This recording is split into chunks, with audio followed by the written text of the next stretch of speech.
कि आप शाहरुख खान की और सनी देओल की तुलना कर रहे हो ना, तो सनी देओल एक मर्द है, मर्द एक्टर, और शाहरुख खान ना एक हिजड़ा है। अब गदर जैसी मूवी बनेगी तो पब्लिक भी गदर रिव्यू देगी ही ना।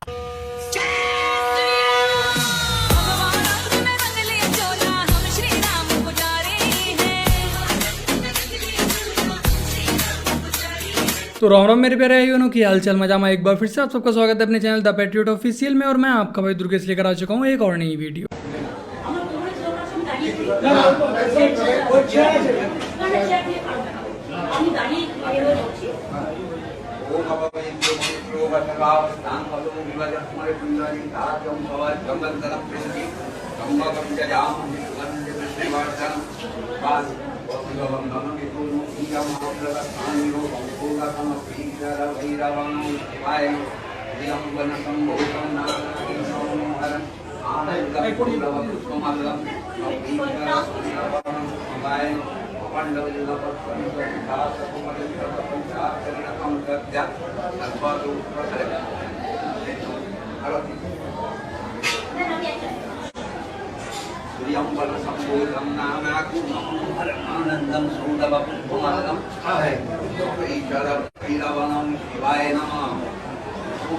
महादेव महात्मान महाज्योति महीश्वर महादेव।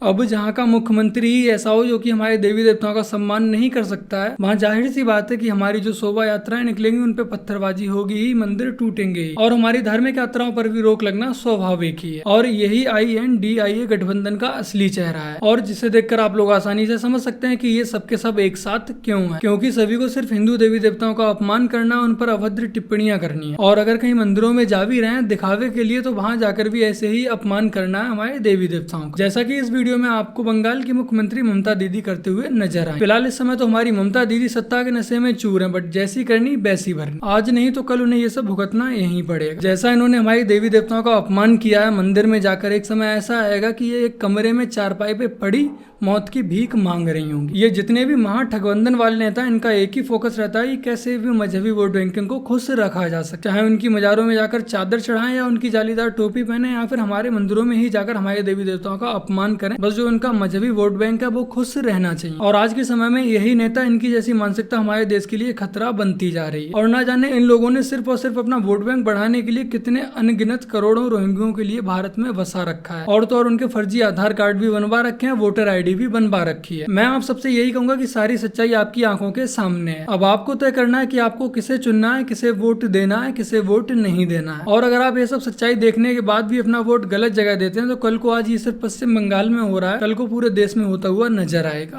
कुछ टाइम पहले मैंने एक न्यूज़ में पढ़ा कि एक हिंदू कांस्टेबल से ट्रेन में गोली चल गई, जिसके कारण कुछ मुस्लिम लोगों की डेथ हो गई। तो उन मुस्लिम लोगों की फैमिली ने बोला कि ये भारत देश हमारे रहने के लिए सेफ नहीं है। पर मेरे पापा हिंदू थे, वो हमेशा योगी मोदी की तारीफ़ करते थे, और वही उन्होंने उस दिन भी किया जब वो उस गाड़ी में बैठे थे जिसका ड्राइवर अमजद था, एक मुसलमान। सिर्फ योगी मोदी की तारीफ करने के लिए उसने पापा को गाड़ी से धक्का दिया और उनके ऊपर गाड़ी चढ़ा दी, और तब तक चढ़ाई रिवर्स करके जब तक उनकी डेथ नहीं हो गई। तो हम लोग तो हिंदू हैं, मेरे पापा भी हिंदू थे, तो हम लोग ये देश छोड़ के कहाँ जाएंगे? हम क्या करेंगे? हमें भी तो इंसाफ चाहिए हमारे पापा के लिए, हमारी फैमिली के लिए। अभी कुछ दिनों पहले ही ट्रेन में एक कांस्टेबल ने फायरिंग की थी, जिसमें उसने सबसे पहले जो फायरिंग की थी वो एक ASI पर ही की थी। उसके बाद उसने यात्री पर फायरिंग की, और जब उन्हीं यात्रियों में से एक मजहबी की मौत हो जाती है तब उसी न्यूज को पकड़कर हाईलाइट किया जाता है। एक प्रोपोगेंडे की तरह ट्विटर पर ट्रेंड चलाए जाते हैं, और फिर इसमें जबरदस्ती हिंदू मुस्लिम का एंगल डाला जाता है। कई लोग ये दिखाने की कोशिश करते हैं कि भारत में जो मजहबी हैं वो सुरक्षित नहीं है, उनके साथ ऐसा सलूक किया जाता है। यहाँ तक कि असदुद्दीन ओवैसी ने यह तक कह दिया कि मजहबी लोगों को निशाना बनाकर आतंकवाद फैलाया जा रहा है, और इसे एक आतंकवादी हमला करार दे दिया। वैसे तो जो लोग आसमानी किताब हाथ में लेकर जगह जगह पर बम ब्लास्ट करते हैं, लोगों का सर कलम करते हैं और फिर मजहबी नारे लगाते हैं, उनमें इन लोगों को आतंकवादी नजर नहीं आता है। आप ये दोगलापन देख सकते हैं कि जब ये घटना होती है और जब इसमें एक मजहबी मारा जाता है तो फिर हर जगह इस न्यूज को ऐसे हाईलाइट किया जाता है कि आज मजहबी लोग भारत में सुरक्षित ही नहीं है, जबकि जो अपराधी होता है वो पकड़ा भी जाता है और जेल में सलाखों के पीछे भी पहुंच जाता है, और उसके ऊपर पूरी कानूनी कार्रवाई संविधान के तहत की जाती है। लेकिन वहीं दूसरी तरफ एक मजहबी के द्वारा एक हमारे हिंदू भाई को सिर्फ इसलिए मार दिया जाता है कि वो योगी व मोदी जी को पसंद करता है। बट अब इस न्यूज को कहीं भी कवर नहीं किया गया, कहीं भी हाईलाइट नहीं किया गया। जो लोग खुद को निष्पक्ष पत्रकार बोलते हैं और सबके सब आज अपना यूट्यूब चैनल खोले बैठे हैं, वे लोग जो खुद को निष्पक्ष पत्रकार बोलते हैं उन लोगों तक ये न्यूज पहुंच ही नहीं पाई। उन्हें ये न्यूज दिखाई ही नहीं दी, ना ही ये न्यूज उन लोगों को सुनाई दी। ये आज जितने भी लेफ्टिस्ट पत्रकार हैं ये खुद को निष्पक्ष बोलते हैं, बट ऐसी घटनाओं पर मौन धारण कर लेते हैं, कहीं मजहब विशेष को बुरा न लग जाए। इन लोगों को शर्म भी नहीं आती खुद को पत्रकार बोलते हुए, क्योंकि जो मरने वाला है वो एक हिंदू है और जो मारने वाला वो एक मजहबी है। और अब कोई ये नहीं कहेगा कि ये आतंकवाद है, क्योंकि उनके लिए तो ये सब आम बात है, रोज की बात। आज हम हिंदू अपने ही देश में असाए हैं, कुछ बोल नहीं सकते, व्हाट्सएप पे एक स्टेटस नहीं लगा सकते, फेसबुक पर एक पोस्ट नहीं कर सकते। पता नहीं कब किसकी उस पोस्ट से भावनाएं आहत हो जाएं और आपको अपनी जान से हाथ धो बैठने पड़े। आज यही हमारे भारत देश में हिंदुओं की स्थिति है और यही सच्चाई है। आप लोग ऐसी एक और क्लिप देखिए कि इस बच्चे के साथ कितना गलत किया गया, उसके साथ कितना दुर्व्यवहार किया गया। ये बिटिया पश्चिम बंगाल की है जिसको सनातनी होने की सजा मिली, जिसका कसूर सिर्फ इतना था कि इसने 11 का व्रत रख लिया और गाय माता को चारा देने के लिए, रोटी देने के लिए चली गई। जिहादियों ने इस पर एसिड अटैक कर दिया, इसके नीचे नीचे के पैर है वो बिल्कुल खराब हो गए। कौन से समाज में रह रहे हैं? पार्क में रह रहे हैं हम या फिर हम तालिबानियों के बीच में रह रहे हैं? बोलो जय सिया राम। भाई ने सच ही कहा है कि आज समझ नहीं आ रहा कि हम लोग कहाँ रह रहे हैं। ना ही इनके खिलाफ कोई बोलता है, ना ही इनकी न्यूज को कवर किया जाता है, ना ही इनके खिलाफ कोई भी कार्रवाई की जाती है, और ना ही फिर वो लोग पकड़े जाते हैं और धीरे धीरे इनके हौसले ऐसे ही बुलंद होते रहते हैं। वो मजहबी खुलेआम घूमते रहते हैं और दिन ब दिन ऐसी ही घटनाओं को अंजाम देते रहते हैं। मध्य प्रदेश में ईसाई मिशनरी बेखौफ होते जा रहे हैं, इतने बेखौफ कि अब बच्चे श्री राम का नारा लगाते हैं तो उनकी पिटाई कर दी जाती है। जी हाँ, आपने बिल्कुल सही सुना है। घटना उज्जैन के नागदा की है, जहां मदर मेरी हायर सेकेंडरी स्कूल की तरफ से 15 अगस्त को तिरंगा यात्रा निकाली जाती है। इसी दौरान कुछ छात्रों ने जय श्री राम और वंदे मातरम के नारे लगाए। फिर क्या था, स्कूल की डायरेक्टर मारिया नाराज हो गयी, लिहाजा चिन्हित कर 10 बच्चों को कमरे के अंदर बुलाया गया, जिसके बाद डायरेक्टर मारिया और टीचर विश्वजीत जायसवाल ने डंडों से छात्रों की पिटाई की। मैडम को लगा कि किसी को खबर नहीं होगी, लेकिन 16 साल के एक छात्र ने घर जाकर परिजनों को पूरी घटना बताई। इसके बाद परिजन ने थाने में शिकायत दर्ज कराई। जब छात्र से इस बारे में पूछा गया तो छात्र ने कहा कि वंदे मातरम के साथ जय श्री राम के नारे लेकर छात्रों को कहा गया कि वे हिंदू मुस्लिम कर रहे हैं, आतंकवाद फैला रहे हैं। 15 अगस्त की रैली निकल रही थी तो हमने वंदे मातरम जय श्री राम के नारे लगाए। आगे से नारे आए थे तो हमने उसमें जय घोष कर दिया। तो वहाँ पे सर ने बोले तुम्हें स्कूल में बताता हूँ, चलो तुम। तो ठीक है, हमने बोला ठीक है सर, नारे ही तो लगा रहे हैं। तो फिर मैम ने हमें आके दिखाई, बोले चलो स्कूल चलो। फिर हमारी रैली खत्म हुई, स्कूल आए तो हमें एक हॉल में बुलाया गया और वहाँ पे इतना मोटा पाइप और सर वर सब खड़े हुए थे और फिर हमें गाली बकी और मुझे पाइप से बहुत बुरा मारा। और सर ने बोला तू इधर नेता था ना, तू दादागिरी, तेरा करियर ख़राब कर दूंगा मैं, और तू कौन से स्कूल कोचिंग में जाता है, वहाँ पे सब में करियर कर। और गाली वाली बकी माँ बाप की, मदर मेरी मारिया शेखावत ये, और एक विश्वजीत जायसवाल करके उसने मारा और बोला तेरा करियर ख़राब कर दूंगा।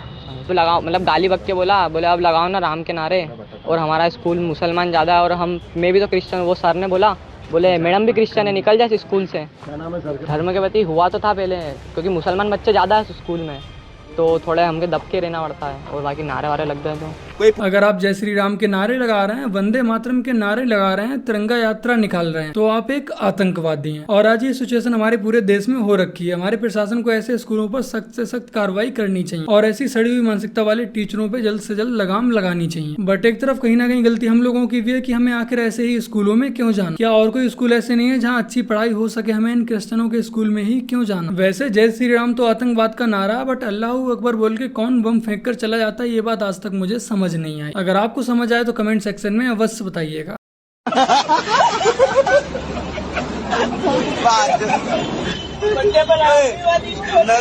आशीर्वाद तो दे दे, चुम्मा ले लो, चुम्मा ले लो, चुम्मा। ये क्लिप बुलंदशहर की और इस लड़के का नाम है सुहेल खान। इस जिहादी ने वीर भगत सिंह के पुतले के साथ दुर्व्यवहार किया और ये अब भी एकदम आजाद घूम रहा है। इस पर कोई भी कार्रवाई नहीं की गई। जो जिहादी आज हमारे देश के क्रांतिकारियों का सम्मान नहीं कर सकते, उनकी सोच क्या किसी आतंकवादी से कम है? मैं वहाँ के पुलिस प्रशासन से यही आग्रह करूंगा कि जल्द से जल्द ऐसे जिहादियों पर कार्रवाई की जाए, वह ऐसी सड़ी हुई मजहबी मानसिकता का जल्द से जल्द इलाज किया जाए। तो बस मेरे प्यारे भाइयों, आज की अपनी इस वीडियो में इतना ही। वीडियो को लाइक, शेयर, कमेंट और अपने इस चैनल को सब्सक्राइब आज से कर लीजिएगा। और हाँ, गदर 2 मूवी का रिव्यू किया मैंने अपने ऑफिशियल नाइट रेवोल्यूशन वाले चैनल पर, वो भी 6 से 7 दिन बाद। और गदर 2 मूवी का रिव्यू मैंने सिर्फ इसलिए नहीं किया कि मुझे व्यूज चाहिए। अगर व्यूज चाहिए होते तो मैं पहले दिन ही फर्स्ट शो देख कर आता और उसका रिव्यू कर देता, अच्छे खासे व्यूज मिल जाते। बट जब मैंने सुना कि इस मूवी के हर जगह जितने भी शोज हो रहे हैं, जितने भी थिएटर्स हैं, वो सबके सब फुल जा रहे हैं और एक दिन में इस मूवी के 21 शो चलाए जा रहे हैं। अगर आप टिकट बुक करने जाएंगे तो आपको सब वेटिंग में ही दिखाई देंगे। अगर आप रात के 11 बजे का भी शो देखने जा रहे हैं तो वहां भी आपको सभी सीटें फुल मिलेंगी। वो भी जब मैं 6 दिन बाद देखने गया तो वहां भी यही सिचुएशन थी। और जब मैं इस मूवी को देख कर आया तो देखने के बाद मुझे समझ आया कि सारे के सारे थिएटर्स फुल क्यों जा रहे हैं, और वो भी मेरे शहर में एक दिन में 21 शो चलाए जा रहे हैं, उसके बाद भी ये हाल है। तो मैंने इस मूवी का पूरा रिव्यू किया, तो जाकर एक बार उस वीडियो को वापस देखिएगा, जहाँ एक और जितने भी यूट्यूबर्स हैं बड़े बड़े जो मूवीज का रिव्यू करते हैं, उन सभी ने, अधिकतर सभी ने इस मूवी का नेगेटिव रिव्यू किया है। बट उसके बाद भी ये फिल्म बिना किसी प्रमोशन के रिकॉर्ड तोड़ कमाई की जा रही है, दिन ब दिन रिकॉर्ड बनाए जा रही है। तो ऐसा फिर क्या है इस मूवी में, और ये मूवी आपको देखनी चाहिए या नहीं? तो वीडियो का लिंक आपको नीचे डिस्क्रिप्शन में पिन कमेंट में मिल जाएगा, जाकर एक बार इस वीडियो को पूरा अवश्य देखिएगा। चलिए मिलते हैं नेक्स्ट सैटरडे, तब तक के लिए जय हिंद, वंदे मातरम, जय श्री राम।